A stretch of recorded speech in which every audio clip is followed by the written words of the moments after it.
The objective of Chapter 8, Group Problem Solving Procedures, is to explain why a systematic procedure for group problem solving is more effective than any other unstructured problem solving. The chapter will also describe the 5 different characteristics of problems so you can define what is and isn't a problem when working together. You will also learn the characteristics of a problem solver. Also, this chapter will explain each step of the PMOPs. Last but not least, there will be a glossary of terms that were presented throughout Chapter 8. So, to begin, what is systematic problem solving? Systematic problem solving is a way for groups to weigh ideas and manage the overload of information that is discovered by the problem solving process. There are 5 systematic problem solving steps that are guaranteed best results for you and your team. These 5 steps are: Step 1. Solutions exist. When it comes to finding a solution, always think that it's a matter of when and not if. Step 2. Write down the situation. The better you understand a situation, the more likely you are to fix it effectively. This is how they resolve issues in corporate meetings and even how they solve crimes. They write everything they can think about on a big whiteboard and start connecting the dots. Step 3. Find the root cause. What caused this problem? There may be a multitude of answers for that question, and write each of those down. Step 4. Identify all solutions. Now that you have a list of everything that is potentially a cause for your solution, you can start to easily figure out a solution for each one of them. Step 5. Set a deadline. Most of the time, people know what they have to do, they just don't do it.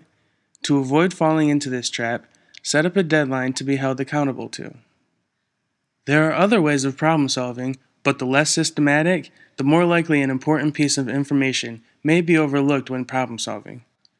It is extremely important to know what exactly a problem is and what we are solving for together as a group.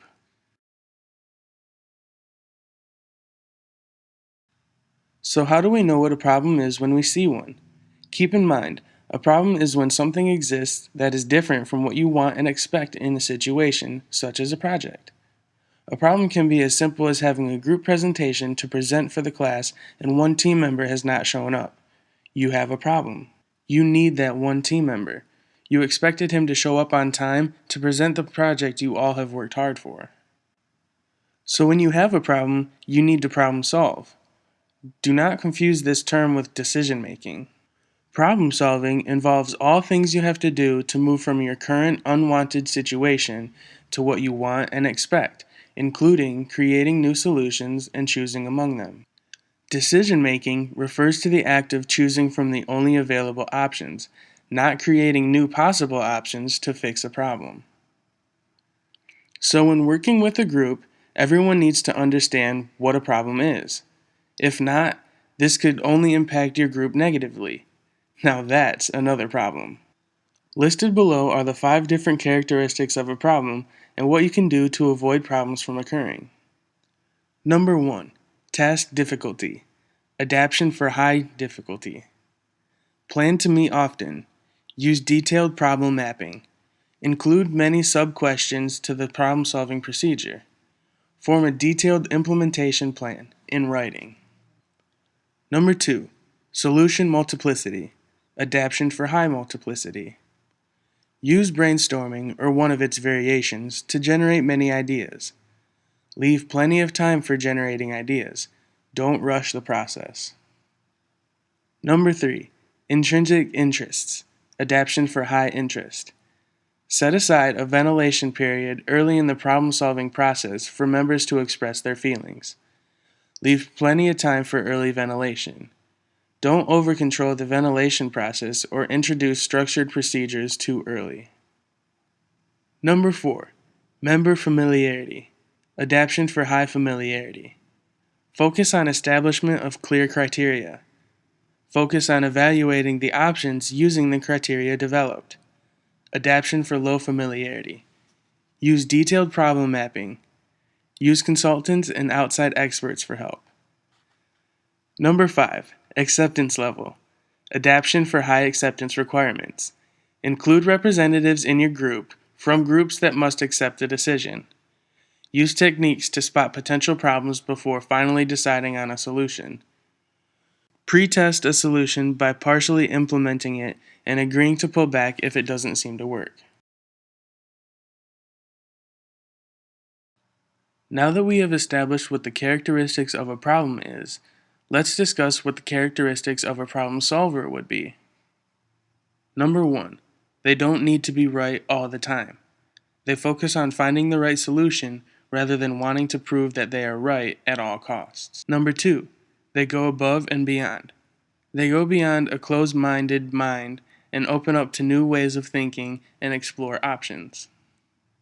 Number 3. They look for opportunity within the problem. They see problems as a challenge and try to learn from them. Number 4. They know the difference between complex and simple thinking. They know when to do systematic and complex thinking and when to go through shortcuts and find an easy solution. Number 5. They have clear definition of what a problem is. They can specifically identify the problem and begin problem solving. Number 6. They can serve as a group advocate. They are socially well developed and find ways to connect with people and try to find happy middle solutions. Number 7. They explore their options. They see more than one solution to a problem and find new and productive ways to deal with new problems as they arise. They also have a backup plan if the first solution does not work and can ask for support and advice when needed. Number 8. They have reasonable expectations. Good problem solvers have reasonable expectations as to what the solution would be. At the end, good, effective problem solvers can visualize the worst case scenario, work their way out of it, and let go of the fear attached to it. Fear can make your logic and intuition shady and your decisions unproductive. Knowing these characteristics of an effective problem solver, you can learn to develop these proven methods. As an effective problem solver, you would most likely favor using the procedural model of problem solving theory. The procedural model of problem solving, also known as PMOPs, is broken down into 6 different steps that we must follow to achieve best results. These 6 steps are: Number 1. Describing and analyzing the problem. Focus on the problem before thinking on how to solve it. Make sure the group understands their responsibilities, authority, limitations, strengths, and their available research. Number 2. Generating and explaining possible solutions. Focus on creatively finding and listing new possible solutions. Creative thinking is crucial to this step. Number 3. Evaluating all possible solutions. Criteria for evaluating solutions. Narrowing a long list of potential solutions. Determining the pros and cons, and using technology sources to help group problem solving. Number 4. Choosing the best solution. In evaluating the ideas, more options could present themselves. Keep in mind when choosing a solution needs to be effective. Also note on how much time and effort it'll take, its cost, and how likely it is to satisfy participants. Number 5. Implementing the chosen solution. Determine who will do what, how we will write and present the report, etc. Designate all tasks that need to be completed. Number 6. PERT. Program Evaluation and Review Technique. This is designed to help group members track the completion of a complicated solution stated above.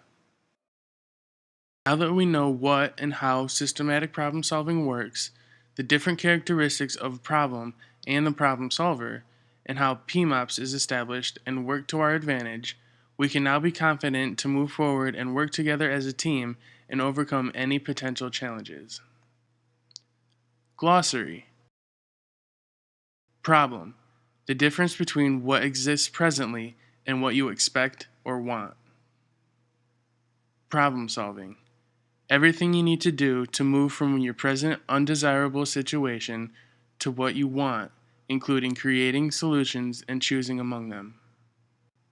Decision making. Choosing from available options. Area of freedom. The amount of authority and the limitations given to a group. Problem census, a posting technique to help a group identify important issues or problems. Functional theory, a description of how communication affects group problem solving. Procedural model of problem solving, PMOPS, a flexible framework to guide each phase of the problem solving process. Charge, the group's assignment. Focus group, an unstructured technique in which members freely explore thoughts and feelings about a topic. Criteria, standards and guidelines used to evaluate ideas and solutions. Group Support System, GSS, computer-based systems designed to improve various aspects of group work. Consensus, a decision that all group members agree is the best that they can support, but isn't necessarily everyone's first choice. Risk technique, a technique to help a group assess potential problems or risks with a potential solution. PERT, program evaluation and review technique that helps group members manage and keep track of a complex task.